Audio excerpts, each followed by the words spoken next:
Ele pergunta o seguinte: devemos combater o ensino arminiano?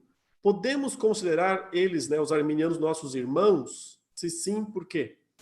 Sim, porque o arminiano clássico, ele não nega que a salvação é mediante a fé em Jesus Cristo. Pode perguntar a qualquer arminiano. E se ele está no arminianismo clássico, não é? Se ele realmente vai seguir os ensinos de Armínio. Armínio não negava que a salvação é pela fé em Jesus Cristo e não por obras.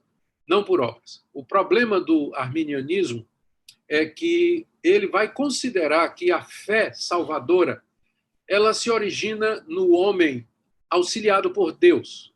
Ou seja, que o homem, quando recebe um pouco da graça preveniente de Deus, ele se torna capaz de escolher a Deus pela sua própria decisão. E isso os calvinistas e os reformados eles vão negar. Eles vão dizer que a corrupção do homem é tal, que o pecado afetou de tal maneira a natureza humana, de que o homem não precisa de band-aid, ele precisa de uma cirurgia. Deus tem que mudar o coração dele. Deus tem que transformar a sua natureza para que ele possa crer, se arrepender e se converter. Então, a diferença está nesse ponto aí.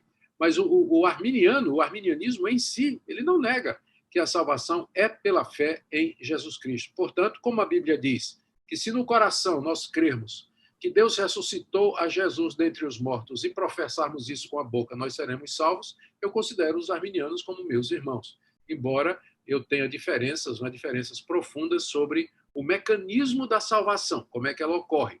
Mas tanto eles quanto nós afirmamos que é pela graça de Deus mediante a fé.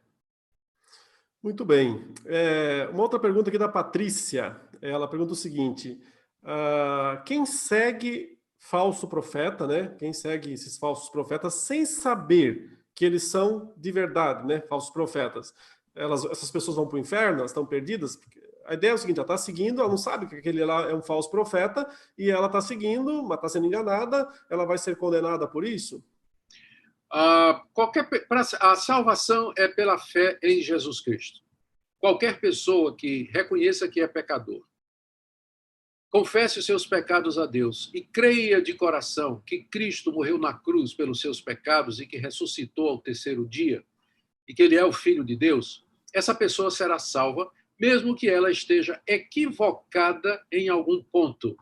Mesmo que ela esteja equivocada, por exemplo, com relação à forma de governo da igreja, a forma de batismo, sistema de arrecadação de ofertas, se ela de coração crê no Senhor Jesus como seu único e suficiente Salvador, ainda que ela esteja errada em outros pontos e sendo enganada por um falso profeta, nesses outros pontos que não são essenciais, isso não vai levá-la para o inferno, porque ela crê no Senhor Jesus Cristo de todo o coração. Mas se ela segue um profeta, um falso profeta, que de alguma maneira ensina alguma coisa contrária à salvação pela graça mediante a fé em Jesus Cristo, alguma coisa que diminua a pessoa de Cristo, que negue a Trindade ou qualquer uma das doutrinas fundamentais, essa pessoa não terá desculpa diante de Deus. Ela será condenada pela sua incredulidade, será condenada por ter seguido o erro. Lembra o que é que diz Paulo aqui? Deixa-me aqui só um minutinho. Eu vou abrir aqui rápido, não devia perder tanto tempo com a pergunta, mas deixa aqui tentar achar um texto aqui que eu considero extremamente importante, que é 2 aos Tessalonicenses, capítulo 2.